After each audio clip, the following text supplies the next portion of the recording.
Mi nombre es Humberto Ávila y el día de hoy me encuentro junto al abogado Juan Sebastián Alvear, con quien vamos a hablar el día de hoy sobre los títulos ejecutivos, el procedimiento monitorio y los procedimientos ejecutivos. Bueno, primero que todo, muchas gracias Juan Sebastián por haber aceptado esta invitación y bueno, te doy paso por si nos puedes brindar una pequeña biografía sobre ti, sobre qué te estás dedicando ahora. Gracias, Humberto. Buenas tardes con todos. Yo soy Juan Sebastián Alvear Sein. Actualmente soy abogado libre de ejercicio. Yo me gradué en la Universidad Católica Santiago de Guayaquil en el año 2019. Un poco sobre mi historia pre a la universidad: fui también alumno del Colegio Javier, me gradué del Colegio Javier, y hoy en día trabajo en un estudio jurídico que se llama Consultores Abogados, en el cual he estado desde mi segundo semestre de universidad. He estado como asistente legal y hoy en día me desempeño como abogado y estoy haciendo carrera ahí. Principalmente me dedico a lo que es los litigios civiles y mercantiles, y todo lo que es el área de resolución de conflictos. Aparte del tema litigioso, también soy mediador en el Centro de Arbitraje y Mediación de la UES, por lo que hago mediaciones semanales, bastantes, por así decirlo, de muchos temas, temas mercantiles, temas civiles, temas de niñez y adolescencia también. ¿Y qué más te puedo agregar? Es que he seguido estudiando constantemente. Tengo una maestría en Derecho Internacional de Empresa con la Universidad de Barcelona y actualmente estoy complementando mis estudios en experticia con una maestría en Derecho Procesal que estoy cursando en la Universidad Ecotec. Ok, perfecto. Y justamente estoy estudiando en esa universidad. Ya voy para el séptimo semestre, para los que no lo sabían. Y bueno, siguiendo con nuestro tema, básicamente comenzar sobre qué podemos definir que es un título ejecutivo. Prácticamente de lo que tengo entendido, un título ejecutivo tiene dos acepciones: un título como instrumento y también un título como valor sobre la propiedad de alguien, digamos, como una persona. Bueno, te explico un poco. Cuando hablamos de título ejecutivo, estamos hablando del mundo mercantil. El título ejecutivo es más que todo un término judicial, ¿no? El decir título ejecutivo es un término judicial. ¿Por qué? Porque el punto de ese nombre es que sea exigible a través de un procedimiento ejecutivo, y que es un procedimiento especial que se encuentra regulado en nuestra ley. Pero si queremos hablar un poco más sobre qué es el título como tal, las acepciones que tú me estás comentando, los títulos ejecutivos tratan, o podemos decir que conforman el mundo del título ejecutivo lo que son los títulos valores. Okay. Ya, estos títulos valores son documentos que tienen insertos de sí un derecho de crédito o un derecho de participación. En este caso, esos son los títulos valores en su generalidad. Habrá títulos valores que serán títulos ejecutivos y no serán títulos ejecutivos, mucho dependerá de qué haga la ley. Entonces, al hablar de títulos ejecutivos, y vamos a ver lo que es título ejecutivo de manera judicial, porque esa es la excepción. El título ejecutivo es siempre igual a juicio ejecutivo. Entonces, es un documento señalado en la ley, ¿no?, con presunción de legitimidad y autenticidad, que tiene incorporado un derecho de crédito. Y este derecho de crédito, esta creencia, consiste en una obligación de carácter ejecutivo. Esto es la principal diferencia o la principal perspectiva por la cual hay que tener en cuenta que no todo título de valor es un título ejecutivo, porque no todos estos títulos valores que pueden tener esta obligación ejecutiva, que es ese requisito sine qua non que ya conforma este título con este carácter de ejecutividad judicial. Ok, es decir, no todos los títulos, por así decirlo, se los puede tener en cuenta en un juicio ejecutivo como prueba. Así es, no como prueba, sino como fundamento de tu demanda, porque el título ejecutivo es lo que está inserto en el título. El título ejecutivo es lo que tú vas a demandar. Claro. Lo que está contenido en el título es lo que tú demandas. Ese título ejecutivo es lo que da paso que tú puedes demandar en este procedimiento. No todos los títulos que contengan obligaciones o que tengan derechos son títulos ejecutivos, son títulos valores en su generalidad. Dependerá mucho que diga la ley para saber si son o no son títulos ejecutivos, si son exigibles en la vía ejecutiva o si son exigibles en otra clase de procedimiento. Correcto. Okay. Y bueno, de los requisitos que podemos hablar sobre el título, digamos, o lo que nos menciona la ley, si no me equivoco, en el COGEP, ¿correcto? Si no me equivoco, artículo 347. Correcto. ¿qué nos indica la ley acerca de esto? Es decir, ¿qué requisitos principales puedes mencionar tú para que sea un título Mira, ejecutivo? A ver, yo creo que primero, para hablar de requisitos, hay que primero identificar cuáles son esos títulos ejecutivos. Claro. O sea, cuáles son y por qué son considerados como tales. Te puedo decir que para poder identificar, primero hay que tener claro que los títulos ejecutivos se rigen por un principio de legalidad, lo que significa que únicamente serán ejecutivos los títulos que la ley les confiera este carácter. En el Código Único Ordinario del Proceso, en el COGEP, tenemos un primer listado que consiste en 7 títulos, ¿no? Estos se encuentran en el artículo 347, te los voy a nombrar para que lo tenga claro la audiencia. Y vemos en el artículo 347 del COGEP que dice: son títulos ejecutivos siempre que contengan obligaciones de dar o hacer. Y empieza. 1. Declaración de parte hecha con juramento ante una o un juzgador competente. 2. Copia y la compulsa auténtica de las escrituras públicas. 3. Documentos privados legalmente reconocidos o reconocidos por decisión judicial. 4. Letras de cambio. 5. Pagar a la orden. 6. Testamento. 7. Transacciones extrajudiciales. Okay. Y en el numeral 8 de ese mismo artículo podemos ver que también están los demás a los que otras leyes otorguen el carácter de título ejecutivo. Okay. Así se abre un poco el abanico, pero de manera restrictiva, pues encontramos más títulos de los que están numerados en el COGEP. Okay. Pero siempre y cuando esa otra ley en la que se encuentra ese título lo señale expresamente como ejecutivo, o sea, cumpliendo con ese principio de legalidad, es decir, que solamente será ejecutivo el título al que la ley, sea en el cuerpo que se encuentre, le confiera ese cargo. Es decir, no porque tenga, digamos, que los requisitos, no porque tenga el nombre, porque tenga la obligación expresa, significa que ya es un título ejecutivo, sino que la ley lo tiene que decir. Así es, porque puede ser un título de valor cualquiera. Okay. Puede ser un título que contenga una obligación, un derecho a cobrar. Claro. Pero si la ley no dice que es título ejecutivo, entonces no es título ejecutivo. Tiene que estar expreso, tiene que estar señalada expresamente en la ley. Te doy un ejemplo. A manera de ejemplo, podemos señalar como título ejecutivo en otra ley el cheque protestado por insuficiencia de fondos. Eso está en el artículo 516 del Código Monetario. ¿Ya? Pero, para ponerte de ejemplo, que no todo título valor es título ejecutivo, el cheque únicamente es ejecutivo cuando es protestado por insuficiencia de fondos. Pero cuando es protestado por cuenta cerrada o cuenta cancelada, no es título ejecutivo. Entonces, en esas circunstancias. la ley otorga especialidad a los títulos para considerar ejecutivo, escenarios también. Otro título ejecutivo que está en otra ley son las facturas comerciales negociables que están en el Código de Comercio. Ok, las facturas comerciales. Y estas sí también tienen que tener requisitos, Tienen que cumplir tenemos un orden o una estructura específica para que sean Tienen que consideradas. cumplir unos requisitos que están señalados para que la factura sea título ejecutivo. Tiene que ser no cualquier factura, tienen que ser estas facturas comerciales negociables que deben cumplir los requisitos que están señalados en el Código de Comercio. Perfecto. Entonces, te puse que estos son los títulos desde el ámbito formal, es decir, solo en cuanto a qué tipos de documentos podemos por ley señalar como ejecutivos. Pero además de estos requisitos formales, es decir, además de estar señalado en la ley, el título ejecutivo, para ser considerado íntegramente como tal, debe contener una obligación ejecutiva. Este es el ámbito de fondo, el ámbito material, es decir, lo que está dentro de este documento. ¿Qué es esta obligación ejecutiva? Consiste en una prestación clara, pura, determinada y actualmente exigible que debe estar incorporada en el título.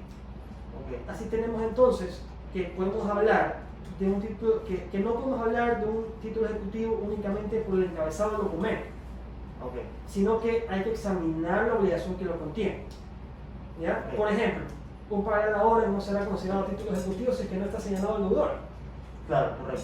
¿Me entiendes? Entonces, la obligación está configurada, no es título ejecutivo.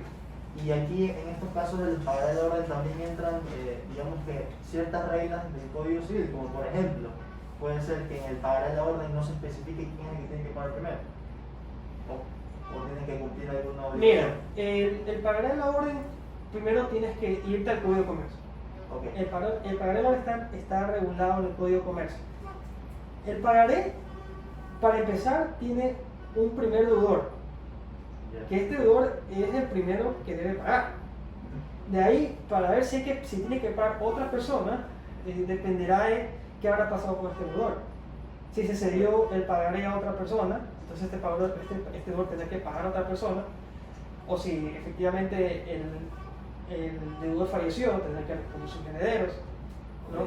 Pero en lo que es el orden para tú cobrar la obligación a un deudor que tienes un pagaré, tendrás que verlo en lo que está en la aplicación de créditos.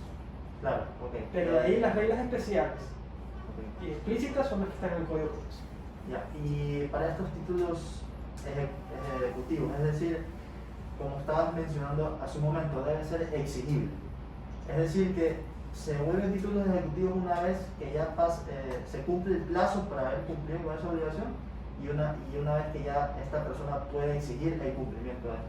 Mira, cuando te digo que la obligación ejecutiva, ¿no? Para que ese título sea exigible, es decir, para que lo puedas cobrar en vía judicial, tiene que tener una obligación que es actualmente exigible. Esto quiere decir que es útil para tres escenarios. ¿Por qué? Porque puede ser que la obligación no esté sujeta a modalidad alguna, que no esté sujeta ni a plazo ni a condición. En ese caso es exigible inmediatamente. Okay. Entonces ahí es actualmente exigible. Pero también tiene la utilidad de que en el caso de que esa obligación que tiene carácter ejecutivo o que pretende tener ese carácter ejecutivo esté sujeta a una modalidad, a un plazo o condición, en el momento que se vence el plazo o en el momento que se cumpla la condición, en ese momento es actualmente exigible y ya es apto para demandar el cobro de la obligación a través de un juicio ejecutivo. Eso es lo que quiere decir que es actualmente exigible. Que en el momento que tú ya pretendes cobrarlo, sea exigible inmediatamente, y en el caso que haya estado sometido a una condición o a un plazo, ya se haya cumplido o ya haya fenecido. Ok, perfecto. Y en estos pagarés a la orden, entrando otra vez en el pagaré a la orden, podemos indicar también que se cumple esta regla en base a derecho civil también, que es en el pagaré a la orden no se mencionan los intereses, solo se menciona la deuda líquida, y una vez pagada esta deuda, este pagaré a la orden se cumple, ¿correcto? Se cumple esta obligación. Entonces estos intereses se entienden pagados. A ver, depende. Okay. Tú en el pagaré puedes estipular intereses o puedes no estipular intereses. Solo la deuda líquida. O solamente la deuda líquida. Okay. Dependerá si hay mora. Si hay mora, tú puedes mandar obviamente los intereses moratorios cuando estás demandándolo a través de un proceso, ¿no? Puedes demandar intereses moratorios. Uno también pudiera exigirlo si no es en un proceso y te lo están pagando tardíamente, sin tener que ir a instancias judiciales.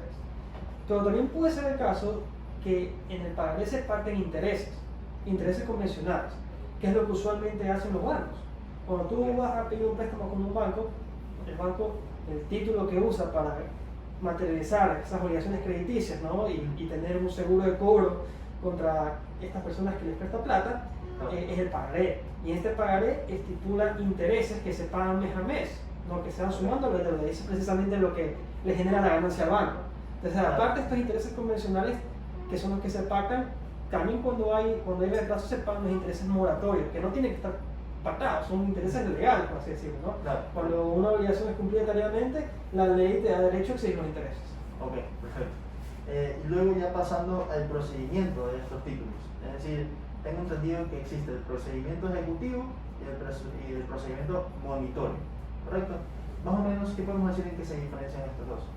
¿O qué tipo de documentación utilizamos? Mira, a ver, primero, para el procedimiento ejecutivo, ¿no? Para no desviarnos un poco del título ejecutivo y no pasar a otro tema que te puedes desviar un poco.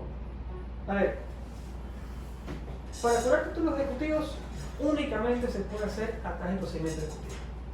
Este es el procedimiento señalado por la ley en el que es la única vía apta para cobrar títulos ejecutivos de esa manera expedita. ¿Por qué digo de esa manera expedita? Porque este es un procedimiento especial que tiene plazos más cortos y tiene ciertas mecánicas que ayudan al actor, en este caso, a la persona que quiere cobrar, a asegurar el crédito, asegurar el cobro de este crédito. Entonces, este es un proceso que inicia con una demanda, como cualquier otro proceso, a la que tú debes acompañar tu título ejecutivo, que debe reunir las características del ejecutivo. En este caso, el requisito formal, que es que el título como tal sea considerado ejecutivo porque la ley lo señala expresamente. Claro. Y reunir también el requisito material, que es decir, que la obligación que contiene ahí sea ejecutiva, que sea clara, pura, determinada, actualmente exigible y líquida si se trata de cobrar una suma de dinero. Okay. Si reúne estos requisitos, el título ejecutivo presta mérito ejecutivo porque la obligación también es ejecutiva. Entonces, en ese caso, el juez da trámite a tu demanda. Si el título que aparejas no tiene mérito ejecutivo, o sea porque no cumple el requisito formal, o sea porque la obligación contenida en la ejecutiva, el juez de plano rechaza la demanda. ¿Ya? Y dentro de los mecanismos que tiene el actor dentro de este proceso para poder asegurar el cobro de la obligación, es que en la misma demanda puede solicitar medidas preventivas para asegurar el resultado, ¿no? Asegurar dónde va a tener con qué cobrarse. Entonces, tú puedes solicitar que se dicte una medida de prohibición enajenar contra los bienes del deudor, o una retención de valores en cuentas bancarias en las cuentas del deudor, o también un embargo en el caso que tú tengas una hipoteca, ¿no? Y dentro de este proceso está la particularidad de que el mecanismo de defensa del deudor es sumamente taxativo y restrictivo. Cuando tú demandas a una persona en procedimiento ejecutivo, esta persona solo puede hacer dos cosas: o paga o formula excepción, formula su posición formulando conjuntamente excepciones. Las excepciones en este caso serían que tienen la forma de demostrar que pagó la deuda o que no se encuentra exigible. Mira, hasta ese momento. Las excepciones que tendría esta persona es, primero, que tienen que ser por lo menos las excepciones que están determinadas por procedimiento ejecutivo, o por lo menos las excepciones previas determinadas en el código. Si no son ninguna de esas dos excepciones que contempla para este tipo de procesos, es decir, si no son las excepciones contempladas por el proceso ejecutivo, o en su efecto no son las excepciones previas contenidas en el COGEP para la generalidad de los juicios, se entiende como no contestada la demanda, se entiende como no formulado un mecanismo de defensa. Okay. ¿Ya? El pago como tal, podríamos hablar lo que es una excepción de extinción de la obligación como tal, o sea, de pago. Entonces, esa sería una de las excepciones especiales que tú puedes formular en un procedimiento ejecutivo si las has dado. Pero si no formulas ninguna de esas excepciones, el juez no va a tomar en cuenta tu defensa y viene una consecuencia muy grande, y esa es la particularidad de esta defensa restrictiva con la que cuenta el deudor. Si el deudor, aparte que es rápido. Aparte que es rápido. Si el deudor no formula ninguno de estos mecanismos de defensa o no paga la obligación, el juez dicta sentencia. Ok, y eso ya es sentencia El juez dicta sentencia y ni siquiera convoca audiencia. No tiene que convocar audiencia. El juez dice, ok, usted no pagó, usted no propuso excepciones, o las excepciones que usted propuso no son las permitidas en el código para este tipo de procesos, se entiende como no de respuesta, no válida, y el juez dicta sentencia y lo condena a pagar la deuda. Esta sentencia es instantáneamente ejecutoriada y no admite recurso alguno. Ok, y de las medidas preventivas que mencionaste hace un momento, es decir, en la misma demanda la persona puede mencionar estas y las acepta el juez, de ser el caso. De ser el caso, las acepta el juez. Las más comunes son la prohibición de enajenar o la retención de valores en cuentas bancarias. Claro que vas a tener que probar que existen estos bienes o que existen estas cuentas bancarias, ¿no? Okay. Para eso tendrás que adjuntar el certificado de registro de propiedad de historia de dominio, o tendrás que adjuntar un certificado bancario que acredite la existencia de esta cuenta, ¿no? Y el juez en su caso pues ordenará la medida proporcionalmente a la deuda que tú estás demandando. Es decir, por ejemplo, si tú estás demandando $10,000 y tienes entre pedir la retención de valores en una cuenta bancaria y la prohibición de enajenar una casa de $300,000, pues vas a preferir dictar la retención de valores en la cuenta bancaria. Claro, claro. Y luego de estos, una vez que se dicta la sentencia, ya esto se considera como un mandamiento de ejecución, ¿correcto? ¿O esto es No, otro caso diferente? es un ámbito distinto. Cuando se dicta esta sentencia ejecutoriada, porque se ejecutoría apenas la dictas, Okay. Esta sentencia pasa a ser un título de ejecución. Okay. Un título de ejecución que ya está reconocido en el capítulo de ejecución en el COGEP. que pasa a ejecutarse esto dentro de este procedimiento, que es un procedimiento ajeno al ejecutivo, Ok. que es el procedimiento en el cual tú ya vas a hacer efectivo lo que está puesto en la sentencia, lo que está dictado en la sentencia, lo que está ordenado en la sentencia, En el título de- para lo cual ahí se hará la liquidación correspondiente a capital e intereses y tendrás ya la aptitud de poder embargar los bienes de tu deudor. Ok. ¿No? Pero, y dentro de este proceso de ejecución, ahí recién se dicta el mandamiento de ejecución. Es decir, podemos decirlo de esta manera, si tú quieres cobrar un pagaré, vas a tener dos títulos y una tercera prudencia híbrida, que no sabemos si llamarla título o no, que es el mandamiento de ejecución. Tendrás primero tu título ejecutivo, que es el pagaré de la orden. Si todo está bien en el proceso, acreditas lo que tienes que acreditar y después está la razón, escogiste la sentencia. Esta sentencia es el título de ejecución. Tú ya no pasas a ejecutar el pagaré, sino que pasas a ejecutar lo que la sentencia ha condenado a pagar por ese pagaré. Ok, pero igual lo adjuntos. Igual, no lo juntas, ya el mismo juez dentro del mismo proceso pasa a ejecutar. Ok. Pasa a ejecutar, el mismo pasa a ejecutar. O sea, el primer paso sería eso. El primer paso sería eso, El procedimiento ejecutivo. Ok, perfecto. Después de la sentencia, si te han dado la razón, pasamos al procedimiento de ejecución, que será el mismo con el procesal, con el mismo juez. Ok. Y ahí el juez trae este mandamiento de ejecución, que es la orden final de pago. Ok. Y luego de estos tenemos el procedimiento monitorio. ¿Este aquí también es un proceso rápido, así mismo como el ejecutivo, o Bueno, tiene otra? para darte las diferencias principales con el procedimiento ejecutivo, la diferencia principal del procedimiento monitorio es que aquí no se demandan títulos ejecutivos. No procede mandar en juicio monitorio un título ejecutivo. Ok. El procedimiento monitorio consiste en demandar únicamente el pago de sumas de dinero que no consten en título ejecutivo y que no superen los 50 salarios básicos. Hay que tener mucha atención con el hecho de que solo se manda el pago de una suma de dinero, porque en eso es totalmente diferente al juicio ejecutivo. Porque en un juicio ejecutivo uno puede mandar una obligación en un título ejecutivo que también consiste en una prestación de hacer, Ok, de una actividad. de una actividad que esté constante en un título ejecutivo. Ok. Pero a cambio del procedimiento monitorio únicamente puedes demandar lo que es el cobro de una suma de dinero, Ok, ¿ya? perfecto. Que no conste título ejecutivo y que además no supere los 50 salarios básicos. Dentro de las particularidades de este tipo de procesos es que, Humberto, aquí tú puedes demandar cualquier tipo de documento que contenga alguna existencia o que contenga alguna obligación. Puede ser una factura, puede ser un comprobante de caja, puede ser un recibo, puede ser una certificación, puede ser un correo electrónico, un contrato. Cualquier documento que tenga implícito en sí un derecho de crédito o que dé paso a la existencia de un crédito. Ok, Es más, que lo único que exige es que esté firmado por el deudor. claro. Y aún así, aún en el caso de que sea un documento que no está firmado por el deudor y sea un documento que el acreedor ha expedido, como por ejemplo un estado de cuenta, que obviamente no está firmado por el deudor, Claro. también es demandable en el procedimiento monitorio si adjuntas prueba de que tú has tenido una relación comercial previa con el deudor. Ah, ok. Es decir, tú y yo, a lo mejor no tengo ahorita un contrato tuyo, nada por el estilo, pero hay un estado de cuenta, pero hay comunicaciones en la actividad que tú hemos hecho. Eso es prueba suficiente de que hemos tenido una actividad comercial y que está el estado de cuenta lo que me debe. Así que así sea que tú me has firmado ese estado de cuenta y yo lo he hecho unilateralmente. Claro, ok, perfecto. Otra particularidad de este procedimiento monitorio es que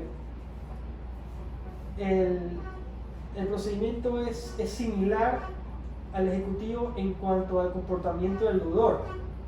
En este caso, si el deudor no paga o no propone excepciones, el auto inicial del procedimiento monitorio, que es un auto de pago, se ejecutaría y pasa a ejecutarlo directamente como un título de ejecución. Ok, se convierte también en un título de ejecución. Se convierte en título de ejecución al final, el auto de pago. Pero sí hay una mayor ventaja aquí para el deudor, a cambio de los juicios ejecutivos. Y es que precisamente aquí el abanico de defensa es mucho más amplio. Aquí ya no hay excepciones restrictivas, taxativas. Aquí tú puedes interponer cualquier excepción que tú creas conveniente o que te asiste a tu derecho de defensa o a la causa en este caso. Y el proceso se desnaturaliza completamente y puede vengar en un proceso de conocimiento, ¿ya? Okay. Por lo cual, a diferencia del procedimiento ejecutivo, este es un procedimiento que la sentencia que tú puedas tener en apelación, si es que llegaste a ese caso y es desfavorable, tú la puedas someter al recurso de casación. Porque ya no es un procedimiento ejecutivo como tal de ejecución, sino que ya debe haber un conocimiento. Esa es una diferencia sustancial con el ejecutivo. Es decir, en el monitorio se puede decir que la carga de la prueba se invierte, podemos decir, en el demandado, en el caso de que presente excepciones o presente cualquier tipo de defensa como el está. Cada vez que tú presentas excepciones, bueno, usualmente la carga de la prueba pues invierte a la persona que ha puesto las excepciones únicamente en el sentido de probar lo que dicen sus excepciones. Okay. Es decir, no, sigue la misma regla general de todos los procesos en cuanto a la carga de la prueba. Hay otras diferencias en temas ambientales o laborales, pero en estos temas se sigue la regla general, que es que cada persona tiene que probar lo que está afirmando y lo que está negando. O sea, en cuanto a su caso, ¿no? Claro. Entonces, se manejan las mismas reglas básicas de la carga de la prueba. Perfecto. Y aquí también cabe mencionar el tema de la factura, ¿correcto? Que como estabas diciendo, cualquier factura o comprobante de pago cabe en el procedimiento monitorio. Así es. Y en esto de aquí en la factura, tengo algo para mencionar que es también el artículo 202 del Código de Comercio Nuevo, el cual se indica que la factura se entiende aceptada tácitamente en el plazo de 8 días. Si es que en los 8 días no reclamaste, se tienen aceptados esos valores. Así es. Y se tienen pagados, ¿no? Correcto. No se entienden pagados, se entienden Pero aceptados. Ok, perfecto. Esa es la diferencia. Mira, el Código de Comercio actual, en este sentido, en esta parte, es muy similar al Código de Comercio que teníamos anteriormente. Okay. No, y es que las facturas, pues, en el momento que tú le emites al deudor, en este caso a la persona que tú le has vendido tus servicios o los bienes, tiene que aceptarla expresamente. Pero también está la excepción de que si no la acepta expresamente, si en el término de 8 días no reclaman por su contenido, se tiene aceptada tácitamente. Okay. Y al aceptarse tácitamente es irrevocable el derecho o el contenido en ella, es decir, que se han prestado los servicios, que están vendidos los bienes y que tú debes pagar. Claro, se vuelve exigible. Se vuelve exigible, pues, entonces, se vuelve exigible. Y la vía donde tú exigirás la factura pues dependerá mucho. Dependerá de su monto, dependerá de qué tipo de factura. Si es comercial negociable, si no es negociable. Dependiendo de eso tú podrás elegir la vía donde tú quieras reclamar lo que te da por esa factura. Una diferencia rápida, digamos, que nos pueda dar sobre comercial, no negociable o negociable. Perfecto. A ver, factura comercial. Okay. Ya, factura comercial. Tenemos facturas comerciales simples y facturas comerciales negociables. No vamos a decir no negociables porque en verdad todas las facturas son negociables como tal, solo que estas que se llaman facturas comerciales negociables tienen una especialidad, una particularidad. Okay. ¿No? Las facturas comerciales simples, por así decirlo, ¿no? Es un comprobante de venta de un servicio o unos bienes, ¿no? Es el comprobante que esos servicios y esos bienes pues efectivamente se dieron y se prestaron y el deudor pues tiene que pagar, o sea, la persona que prestó el servicio o el bien tiene que pagar. Esa es la factura comercial como tal, ¿no? Sí. Y es lo que tú y yo conocemos en todo el ámbito jurídico y en todo el ámbito tributario, comprobantes de venta. Okay. Pero la factura comercial negociable tiene la diferenciación en el mismo Código de Comercio. ¿Ya?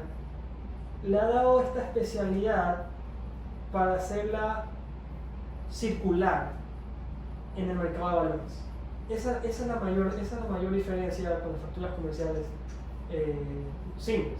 Que estas facturas comerciales negociables son hechas para que puedan circular en el mercado de valores. Okay. Ya, tanto así que la circulación de estas facturas comerciales negociables tiene que ser mediante endoso, a diferencia de las facturas comerciales normales que pueden ser por cesión, y deben cumplir unos requisitos específicos. Es decir, si tú vas al Código de Comercio, tú puedes ver que las facturas comerciales negociables deben cumplir los requisitos más o menos como si fuesen un pagar ahora. Okay. Debe estar inserto en el título factura comercial negociable, debe tener una orden condicional de pago, debe tener el lugar de pago, debe tener identificado a los deudores. El bien también. O El bien y el servicio. Y en el caso de que cumpla estos requisitos, la factura comercial negociable constituye título ejecutivo. Es decir, esa es la mayor diferencia que tienes con las facturas comerciales simples. Okay. Que es que la ley le dice, si tú quieres una factura comercial negociable o si tu factura comercial negociable cumple estos requisitos, es considerado título ejecutivo. Y es exigible la ley ejecutiva. Y eso es considerado también como una herramienta o como el instrumento principal para demandar en un procedimiento. Es tu título ejecutivo. Okay. Es tu título ejecutivo. Esta factura comercial negociable, si cumple los requisitos del Código de Comercio, es un título ejecutivo. Perfecto. ¿Ya? Y el primer requisito que hay como una factura comercial negociable es el requisito formal. Debe estar titulada factura comercial negociable. Ok. ¿Ya? Y después veremos lo que es lo que está la obligación contenida como tal, que debe ser ejecutiva. Ya estamos hablando que es un título ejecutivo totalmente exigible y demandable en la vía ejecutiva. Perfecto. Bueno, como última pregunta que te quería hacer, quería saber si nos podías brindar como que, no, básicamente no me aconsejan, pero sí, ¿qué podemos tener en cuenta al ser parte de un pagar de orden o de algún título ejecutivo, donde se detalle alguna obligación? Ya. Mira, el plazo. primero consejo que deben tener en cuenta que se cumplan los requisitos especiales de cada título para su validez y eficacia.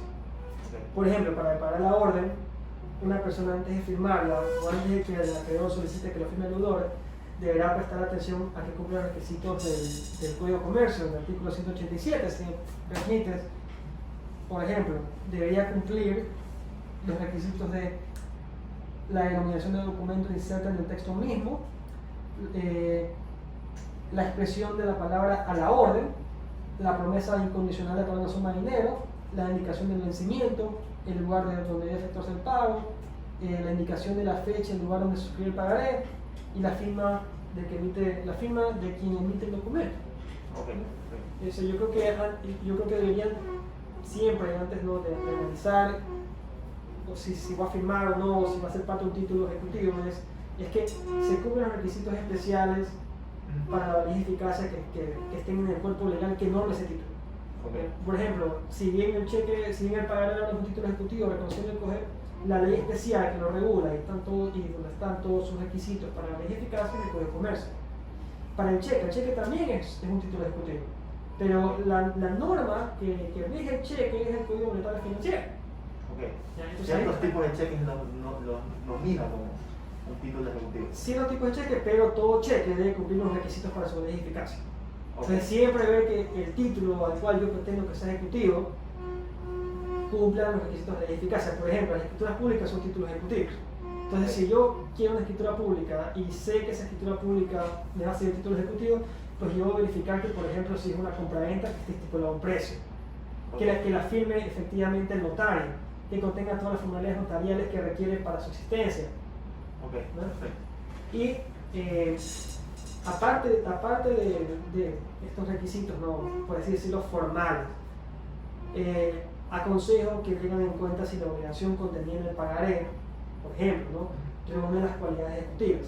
Esto es que sea clara, determinada, pura, actualmente exigible y en este caso, por tratarse de una suma de dinero, que sea líquida. En general, para cualquier título ejecutivo, las partes deberán cerciorarse que el documento sea señalado como ejecutivo por la ley, que cumpla los requisitos que determinan las leyes especiales para su validez y eficacia, como la escritura pública o para la orden, y cerciorarse si la obligación es efectivamente ejecutiva.